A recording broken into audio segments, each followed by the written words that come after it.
하나님께서 오늘 우리에게 주시는 말씀은 신약성경 요한복음 11장 30절에서 44절까지 말씀입니다.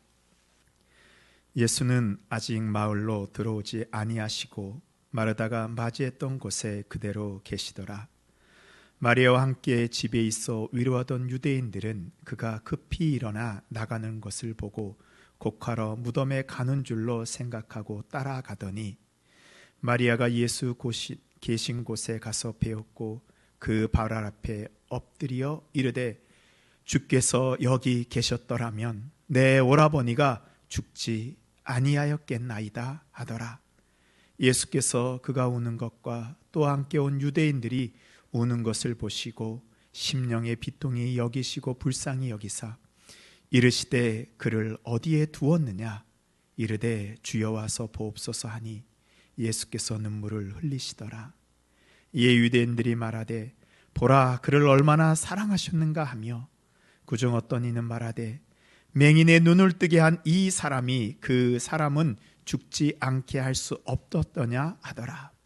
이에 예수께서 다시 속으로 비통히 여기시며 무덤에 가시니 무덤이 굴이라 돌로 막았거늘 예수께서 이르시되 돌을 옮겨 놓으라 하시니 그 죽은 자의 누이 마르다가 이르되 주여 죽은 지가 나흘이 되었음에 벌써 냄새가 나나이다. 예수께서 이르시되 내 말이 내가 믿으면 하나님의 영광을 보리라 하지 아니하였느냐 하시니 돌을 옮겨 놓으니 예수께서 눈을 들어 우러러 보시고 이르시되 아버지여 내 말을 들으신 것을 감사하나이다. 항상 내 말을 들으시는 줄을 내가 알았나이다. 그러나 이 말씀 하옵는 것은 둘러선 무리를 위함이니 곧 아버지께서 나를 보내신 것을 그들로 믿게 하려 함이니이다. 이 말씀을 하시고 큰 소리로 나사로야 나오라 부르시니 죽은 자가 수족을 배로 동인 채로 나오는데 그 얼굴은 수건에 쌓였더라. 예수께서 이르시되 풀어놓아 다니게 하라 하시니라. 아멘. 이것은 하나님의 말씀입니다. 오늘은 사순절 네 번째 주일입니다. 사순절은 우리를 구원하시기 위해 십자가에서 고통당하신 예수님을 따라가는 시간입니다. 사순절의 시작은 제 수요일부터 시작하는데요. 전통적으로 제 수요일 날이 되면 우리 목사님들이나 신부님들이 성도들에게 이 종려나무 태운 채를 머리에 얹어주거나 아니면 이마에 바릅니다. 그러면서 이렇게 이야기합니다. 회개하고 복음을 믿으십시오. 사람은 흙에서 왔고 흙으로 돌아갑니다. 죄는 무엇이죠? 나무가 불에 타고 남은 흔적입니다. 그렇기 때문에 죄는요 죽음이고 슬픔입니다. 이 죄를 머리에 얹고 이마에 바르는 것은 우리의 이 육체가 한 줌의 죄로 돌아간다는 것을 확인하는 그런 의식입니다. 한 줌의 죄로 돌아가는 건 인생이 덧없죠. 그러나 이 덧없는 인생을 가치 있는 인생으로 변화시켜준 예수님의 은혜를 경험하는 시간이 사순절입니다. 또 죄는 어때요? 타다 남은 열정의 흔적입니다. 모든 것을 불태웠던 열정이 있었기 때문에 죄가 남게 됩니다. 열정으로 헌신한 성도는 그 죄를 보면서 과거를 되돌아보는 은혜를 누리고 앞으로 내가 나아갈 힘을 얻게 됩니다. 또 죄는 연단과 순결의 상징입니다. 모든 불순물들을 불로 다 태우는 연단의 과정을 통해서 우리가 거룩한 백성이 될 수 있었다는 것을 깨닫게 됩니다. 시편 78편에 보면 하나님께서 이스라엘 백성들을 광야에서 먹이시고 입혔는데도 불구하고 이스라엘 백성들은 여전히 불순종하고 있습니다. 그런데요, 불순종해도 광야에서 죽지 않았습니다. 불순종해도 하늘에서 내려주시는 만나와 메추라기를 먹었습니다. 그런데 먹고 살았다고 해서 그들의 인생이 잘 산 것일까요? 불순종하며 사는 백성들에게 하나님께서는 그들의 인생에 대해서 이렇게 말씀하십니다. 시편 78편 33절에 보면요, 하나님이 그들의 날들을 헛되이 보내게 하시며 그들의 횟수를 두려움으로 보내게 하셨도다. 날들이 헛됐다는 거예요. 결국 이들은 광야는 살았지만 약속의 땅 가나안에 들어가지 못하고 그 광야 거기에서 다시 흙으로 돌아가게 됩니다. 우리가 먹고 살 걱정이 없다고 해서 잘 사는 것일까요? 지금 하나님의 뜻에 순종하며 사랑하는 우리의 인생이 헛된 날이 아닌 의미 있는 삶이 되게 됩니다. 사순절을 보내면서 해마다 지나가는 일상적인 절기가 아니고 매일매일 죄를 내 머리에 얹고 이마에 바르는 그런 마음으로 살아갈 때 우리의 인생이 가치 있고 새롭게 되는 사순절의 은혜를 누리게 될 것을 믿습니다. 오늘 말씀은 예수님을 애타게 기다리고 있는 두 여인으로부터 시작합니다. 마르다, 마리아 자매입니다. 예수님께서 예루살렘에 오시면 늘 머무르는 곳이 계셨는데 바로 예루살렘 옆 동네인 이 베다니 마을에 살고 있는 나사로의 집입니다. 나사로는 예수님과 가까운 친척 지간이었습니다. 그리고 나사로의 동생이 마르다와 마리아입니다. 오늘 마르다와 마리아가 예수님을 찾았을 때 예수님께서는 예루살렘에 계시지 않고 예루살렘을 떠나 요단 서편에 복음을 전하러 가셨습니다. 예수님이 다른 곳에 계시는 사이 예수님과 가까운 나사로가 병이 들어 위독하게 되었습니다. 아마도 예수님께서 계실 때에 나사로가 아팠다면 예수님이 바로 고쳐주셨을 텐데 하필 예수님이 계시지 않을 때 이런 일이 생기게 되었습니다. 마르다와 마리아는 급히 사람을 보내어 예수님께 빨리 오셔서 우리 오라비를 고쳐달라고 요청합니다. 11장 3절에 보면 이에 그 너희들이 예수께 사람을 보내어 이르되 주여 보시옵소서 사랑하는 자가 병들었나이다 하니, 얼마나 예수님과 가까웠으면 사랑하는 자가 병들었다고 얘기했을까요? 예수님이 계시던 곳에서 베다니 마을까지는 걸어서 사나흘 정도 걸리는 거리입니다. 예수님께서는 이 이야기를 듣고 바로 베다니로 오시지 않았습니다. 예수님께서는 그곳에 이틀이나 더 유거하고 베다니로 오게 됩니다. 예수님께서 이렇게 시간을 끄는 사이에 나사로는 병이 심해져 그만 죽고 맙니다. 우리나라는 장례를 치를 때 돌아가신 시간부터 이 입관하고 그 다음에 하관하는 시간까지 며칠이 걸리죠? 3일 걸립니다.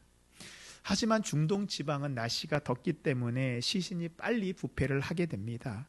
그래서 바로 이튿날 시신을 무덤에 안치합니다. 예수님이 베다니에 도착하셨을 때에는 벌써 나사로의 시신이 무덤에 안치된 지 나흘이나 되었습니다. 이 나흘이라는 것은요, 유대인들에게 특별한 의미가 있습니다. 유대인들은 이 사람이 죽게 되면 영혼이 이 세상을 떠나서 하늘나라로 올라가는데 나흘이 걸린다고 생각을 해왔습니다. 즉 여기서 나흘이 되었다는 것은 이제 나사로가 완전히 죽어서 다시 기정이 일어날 가망성이 제로라는 뜻입니다. 이렇게 나사로가 죽은 지 나흘 만에 예수님께서 도착했습니다. 예수님을 만나는 그 마르다의 마음이 어떠했을까요? 속으로 예수님이 너무 야속하지 않았을까요?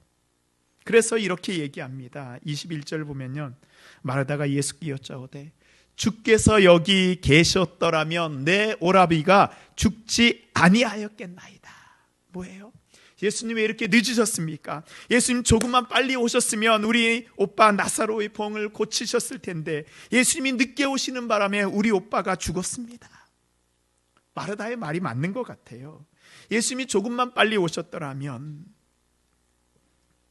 나사로가 죽지 않았을 텐데요. 예수님의 소식을 듣자마자 출발해서 마르다가 생각하는 시간에 예수님이 도착하셨으면 아마 나사로의 병은 고쳤을 것입니다. 우리도 신앙생활하면서 이 마르다와 똑같은 질문을 합니다. 내가 그때 어려웠을 때, 시험에 들였을 때 예수님께서 딱 그때만 문제를 해결해 주셨으면 내가 이렇게 힘들게 살지 않았을 텐데요. 내가 이 병에 걸렸을 때, 우리 가족이 이 병에 걸렸을 때 그때 처음에만 딱 알게 하셨으면 이 고생하지 않고 쉽게 고치지 않았겠습니까? 우리가 어려움이 닥쳤을 때 제일 먼저 생각하는 분이 누구죠? 예수님입니다. 그런데요, 역설적이게도 제일 야속한 분이 누구예요? 예수님입니다. 예수님 다 하셨잖아요. 그때 왜 알려주시지 않고 내가 이렇게 시험에 들고 어려움에 빠지게 하셨습니까? 이런 상황 가운데 있을 때 우리가 어떤 믿음을 가져야 될까요? 오늘 말씀과 같이 나사로가 살아나는 기적을 경험하고 하나님의 영광을 경험하는 믿음은 무엇일까요? 첫 번째로 고난을 통해 우리의 믿음이 성장하게 됩니다.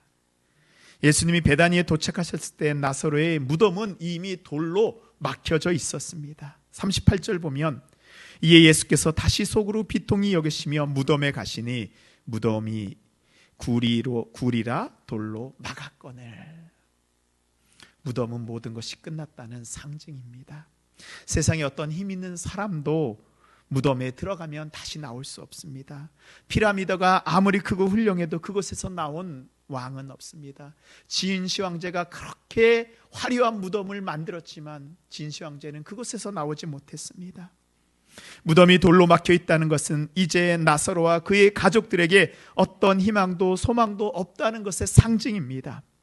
예수님과 아무리 친했던 나사로라 하여도, 예수님의 사랑을 받았던 마르다와 마리아라고 하여도 이 고난을 피해가지는 못했습니다. 많은 그리스도인들이 신앙생활하면서 문제와 어려움이 닥치지 않기를 바랍니다. 저도 그렇습니다. 예수님을 만나면 지금 내가 겪고 있는 이 문제가 즉시 해결될 거라고 생각합니다. 저희 할머니는 제가 고등학교 2학년 때 천국에 가셨습니다. 저희 할머니는 예수님을 믿지 않다가 천국에 가시기 2년 전에 예수님을 처음으로 믿었습니다. 몸이 아프고 힘이 들어도 예수님을 믿고 교회에 잘 다니셨습니다. 그때 저의 어린 마음은, 야, 이제 우리 할머니가 예수님을 믿었으니까 이제 아프지도 않고 건강하게 사실 거야 라고 저는 그렇게 알았습니다. 그렇게 교회를 다니시다가 한 1년 정도 더 다니시다가 병이 심해져 교회에 가지도 못하고 누워 계시다가 천국에 가셨는데요. 집에 누워 계실 때 이 아프고 이게 숨이 차니까요, 이 숨이 가빠지는 거예요. 그러면 아시잖아요. 숨을 깊게 편하게 쉬지 못하고 가쁘게 쉬는 거예요. 숨을 쉴 때마다 너무 힘들어하는 겁니다. 그때 내가 적은 믿음으로 우리 할머니한테 그렇게 말씀드렸습니다. 할머니, 숨 쉴 때마다 예수님 감사합니다. 할렐루야. 이렇게 말을 하면서 숨을 쉬라고 말씀드렸어요. 그게 무슨 도움이 됐을까? 그래도 할머니가 이 어린 손주의 말을 듣고 숨 쉬시면서 예수님 감사합니다, 이렇게 가쁘게 숨을 쉬셨습니다. 그랬더니 얼굴이 황해졌던 기억이 있습니다. 그리스도인이라고 해서 고통을 면제받는 것은 아닙니다. 예수를 믿는다고 해서 어려움이 우리를 피해가지 않습니다. 고통과 시험은 예수를 믿는 사람이나 그렇지 않는 사람이나 다 찾아오게 됩니다. 교회 다니는 사람도 시험에 떨어질 수 있고 사업에 실패할 수 있습니다. 교통사고를 당할 수도 있고 병에 걸릴 수도 있습니다. 그러나 믿음은 믿음이 있는 사람과 믿음이 없는 사람의 차이는 고난이 다가온 다음에 구별이 됩니다. 온전한 믿음을 가진 사람은 이 어려움과 시험을 헤쳐가는 길을 알게 됩니다. 그 가운데 넘어지지 않고 다시 일어서는 힘을 가지게 됩니다. 그리고 고난을 통해서 우리의 믿음이 더욱더 단단해지는 것을 우리는 경험합니다. 고난은 하나님의 벌이 아니고 하나님이 우리를 세워가는 과정입니다. 사도 바울은 로마서 8장 28절에서 이렇게 고백하고 있습니다. 우리가 알거니와 하나님을 사랑하는 자 곧 그의 뜻대로 부르심을 입은 자들에게는 모든 것이 합력하여 선을 이루시느니라. 신실한 그리스도인이면서 암 전문인 이병욱 장로님이 쓴 책에 나는 삶을 고치는 암 의사입니다 라는 책이 있어요. 그 책에 이런 말이 있습니다. 똑같은 암 선고를 받았는데 누구는 6개월을 넘기지 못하고 누구는 3년 뒤에도 잘 살고 있을까? 그 이유는 무엇일까? 이병욱 장로는 수많은 암 환자를 치료하면서 이 질문이 생겼어요. 스스로 누구는 건강하고 멀쩡하게 회복하는데 또 누구는 왜 재발하고 이 암세포가 계속 증식하는 걸까? 물론 생명은 인간이 예측하고 관장할 수 없는 것이지만 오랜 세월을 암 환자들을 치료하고 지켜보면서 이병욱 장로님은 암을 이겨낸 사람들의 공통 분모가 있다는 것을 알게 됩니다. 찾았어요. 그게 뭐냐 하면 변하는 사람은 치료가 잘 되더라는 것입니다. 암을 걸리기 전에 까다롭고 엄격하고 용서를 모르고 자기 자신밖에 모르던 사람들이 암에 걸리고 나니까요. 그럴 수도 있지. 좀 못해도 어쩌겠어. 그러려니 해야지. 이 마음을 내려놓고 편하게 갔더랍니다. 여유롭고 부드러워지고 배려심이 많은 사람으로 변하게 되니까 암이 잘 치료가 되더랍니다. 암 때문에 변하게 되고 변하게 되니 다시 암이 치료가 되는 거예요. 고난을 통해서 우리가 성장하게 될 때 고난은 더 이상 시련이 아닙니다. 고난은 하나님이 우리를 변화시키고 고치시는 과정입니다. 예수님이 늦게 와서 나사로가 죽었을까요? 아닙니다. 예수님께서는 그의 생애를 보면 갈릴리 가버나움에서 왕의 신하의 아들이 병들어 죽게 되었을 때 그곳에 가지 않아도 말씀으로 고치신 분입니다. 예수님께서는 나사로가 죽지 않고 멀리 요단에서 말씀만 하셔도 나사로를 살리실 수 있었습니다. 그러나 예수님께서는 이 고난의 과정을 통해 마르다와 마리아에게 부활이요 생명이 무엇인지 깨닫게 해주시고 믿음이 무엇인지 알게 해주셨습니다. 사랑하는 성도 여러분, 오늘 예수님은 우리에게 믿음이 무엇인지 알려주기를 원합니다.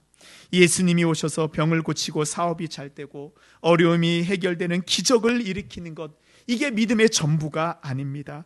기적을 베푸시기 전에 고난의 과정을 통해서 우리의 잘못된 부분이 무엇인지 깨닫고 우리가 변해가는 것, 그것이 바로 예수님께서 우리에게 주시는 믿음의 시작입니다. 이 고난을 통해 우리를 고쳐가시는 예수님을 믿고 따라가는 우리 모든 성도님들이 되시기를 바랍니다. 아멘.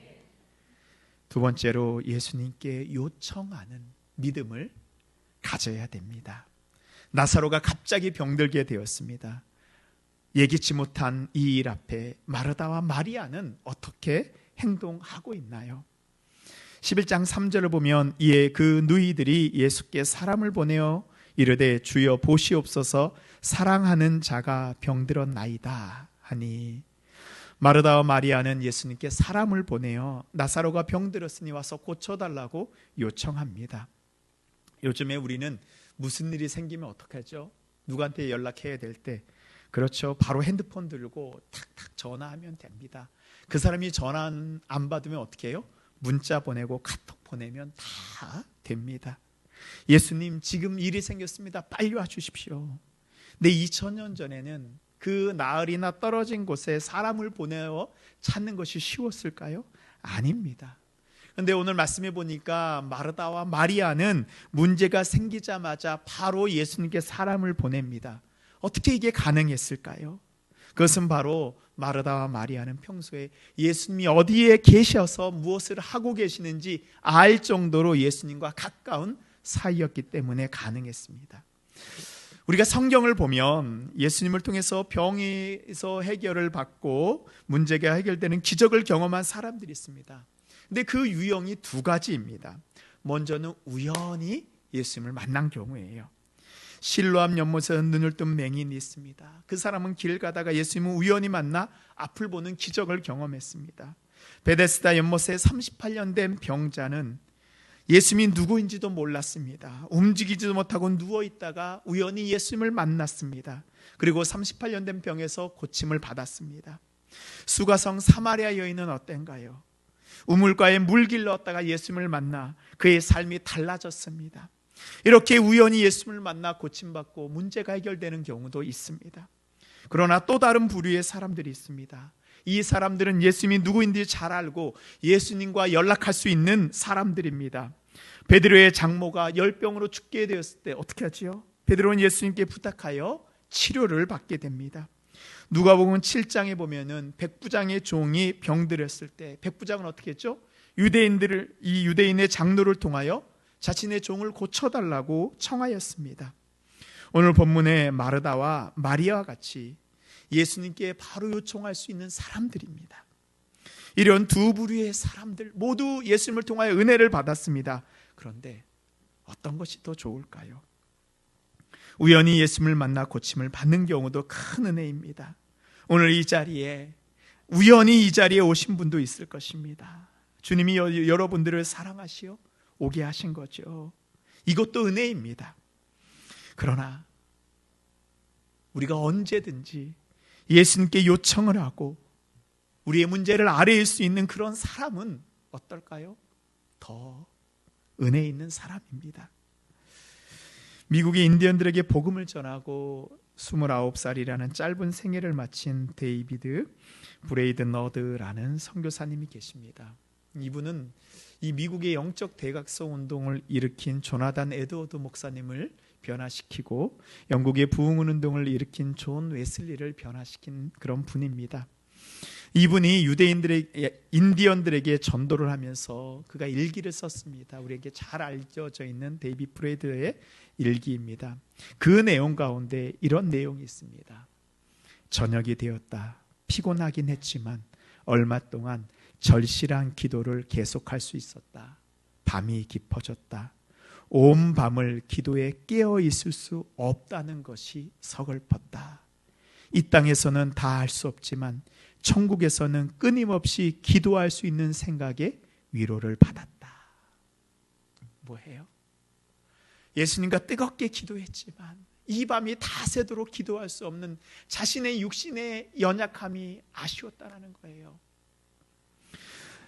그의 일기에 보면 매일 한두 시간씩 어떨 때는 밤을 새면서 예수님께 기도했다는 내용이 나옵니다. 29살이라는 짧은 생애를 살았지만 그의 삶은 예수님과 매일매일 가깝게 지내고 필요한 것을 구하고 응답받는 삶이었습니다.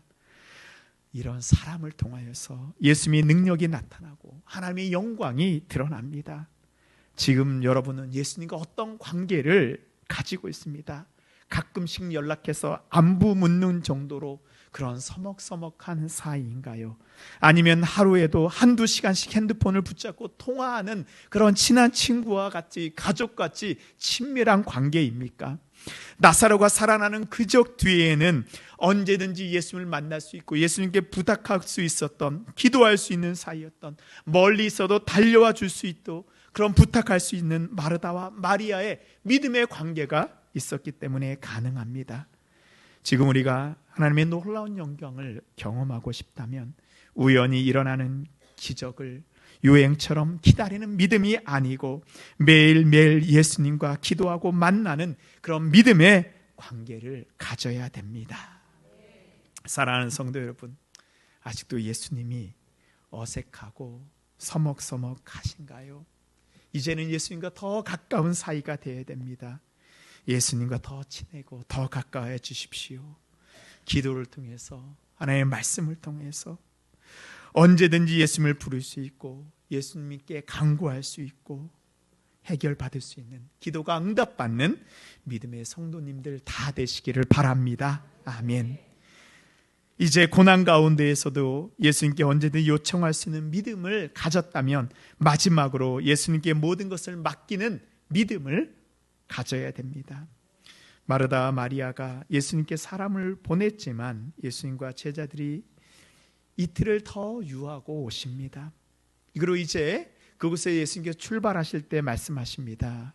11장 11절을 보면요, 이 말씀을 하신 이후에 또 이르시되 우리 친구 나사로가 잠들었도다. 그러나 내가 깨우러 가노라. 제자들은 몰랐지만요, 예수님께서는 나사로가 이미 죽은 것을 알고 계셨습니다. 그리고 나서 이제 나사로가 죽게 되자 나사로를 살리자 하면서 출발을 합니다. 나사로를 살려야 되는 때가 되자 예수님이 움직입니다. 우리는 예수님께 기도하고 우리가 생각하는 그 시간과 그 방법대로 기다립니다. 그리고 우리가 생각하는 시간과 방법으로 해결되지 않으면 예수님이 응답해 주시지 않는다고 생각합니다. 오늘 예수님이 베다니에 도착하셨을 때 나사로는 죽은 지 나흘이나 지난 상황이었습니다. 마르다와 마리아가 생각하고 원했던 모습이 아닙니다. 마르다와 마리아는 예수님을 믿었지요. 나사로가 병들어 죽게 되었을 때도 실망하지 않고 예수님께서 고쳐주실 것을 믿었습니다. 그리고 예수님께 사람을 보내 요청하였습니다. 그런데 나사로가 죽으니까 어떻게 해요? 실망합니다. 여기가 바로 이들의 믿음입니다. 여기까지가 이들의 믿음이에요. 그러나 예수님께서는 이 믿음을 뛰어넘는 진짜 하나님의 영광을 보는 믿음을 요구하십니다. 우리 39절 말씀입니다. 예수께서 이르시되 돌을 옮겨 놓으라 하시니, 예수님께서 무덤을 막고 있는 이들의 믿음을 막고 있는 돌을 옮겨 놓으라고 하십니다. 그러자 마르다가 예수님의 말씀에 반대합니다. 예수님, 벌써 죽은 지 나흘이 되어서 썩어서 냄새가 납니다. 이제 끝났습니다. 더 이상 예수님이 하실 일이 없습니다. 저의 믿음은 여기까지입니다. 무덤을 막고 있는 돌 앞에 주저하고 있는 이들을 향하여 예수님이 말씀하십니다. 우리 40절 말씀 우리 함께 읽도록 하겠습니다. 시작. 예수께서 이르시되 내 말이 내가 믿으면 하나님의 영광을 보리라 하지 아니하였느냐 하시니. 아멘. 믿음은 전적으로 예수님께 맡기는 겁니다. 시간도 방법도 예수님께 맡기는 것입니다. 모든 것을 믿을 때 우리는 하나님의 역사하심을 경험하게 됩니다. 그리고 예수님께서 선포하십니다. 43절 말씀입니다. 이 말씀을 하시고 큰 소리로 나사로야 나오라 부르시니, 그러자 죽었던 나사로가 예수님의 말씀대로 살아나 무덤에서 나옵니다. 성도 여러분, 나사로가 병에서 낫는 것이 더 큰 영광일까요? 아니면 죽음에서 살아나는 것이 더 큰 영광일까요? 마르다와 마리아는 이 기적을 통하여 자신들이 기대했던 것보다 더 큰 하나님의 영광을 경험합니다. 부활이요 생명이신 예수님을 만나는 그 은혜를 경험합니다. 25절 26절에 보면요, 예수께서 이르시되 나는 부활이요 생명이니 나를 믿는 자는 죽어도 살겠고 무릇 살아서 나를 믿는 자는 영원히 죽지 아니하리니 이것을 내가 믿느냐. 아멘. 마르다와 마리아는요, 예수님이 십자가에서 죽으시고 살아나실 것을 이미 경험하는 은혜를 받습니다. 사랑하는 성도 여러분, 하나님의 영광을 보는 믿음은 내가 생각하는 방법을 내려놓고 하나님의 말씀에 전적으로 순종하는 것입니다. 믿음은 이해가 아니고 순종입니다. 순종하는 믿음을 통해 예수님이 역사하십니다. 지금 모든 것을 다 예수님께 맡기고 의지하십시오. 내가 가지고 있는 문제, 우리의 육체의 연약함, 가정의 어려움, 모든 것을 다 예수님께 맡기십시오. 예수님께서는 우리의 모든 것을 해결해 주십니다. 아멘. 죽은 자를 살리고 안 못 보는 자를 보게 하시고 38년 된 병자를 고치신 부활이요 생명이신 예수님을 만나십시오. 우리의 삶을 놀랍게 변화시키는 하나님의 영광에 동참하는 믿음을 가진 우리 모든 성도님들이 될 것을 믿습니다. 기도하겠습니다. 하나님 감사합니다. 우리는 우리의 생각과 우리의 때로 하나님께서 역사하시기를 원합니다. 하나님, 그러나 하나님께서는 하나님의 때와 하나님의 시간에 우리를 동참하게 하기를 원하십니다. 이제 하나님의 영광에 동참하는 믿음을 가진 주의 모든 성도들 다 되게 하여 주시옵소서. 전적으로 예수 그리스도를 순종하게 하여 주시옵소서. 어떠한 상황이라도 흔들리지 않는 믿음을 허락하여 주시옵소서. 그리하여 하나님의 때 하나님의 방법으로 모든 것을 해결받는 주의 모든 백성들 되게 하여 주옵소서. 예수님의 이름으로 기도하였습니다. 아멘. 이제는 우리를 구원하시기 위해 십자가에 죽으시고 부활하신 예수 그리스도의 크신 은혜와 우리에게 놀라운 영광을 보여주시는 아버지 하나님의 그 변함없는 사랑하심과 우리가 힘들고 어려울 때 낙심하지 않고 다시 일어서게 하시는 성령님의 교통교제 역사 인도하심이 이제 예수 그리스도의 말씀에 믿음으로 순종하며 그 놀라운 은혜를 경험하기를 바라는 주님의 귀한 성도들의 머리 위에 주님이 축복하시는 그 가정과 자녀 위에 하나님이 지켜주시는 믿음의 기업과 일터와 학업 위에 주님의 몸된 동신교회 위에 이제부터 영원토록 함께 하시기를 간절히 축원하옵나이다.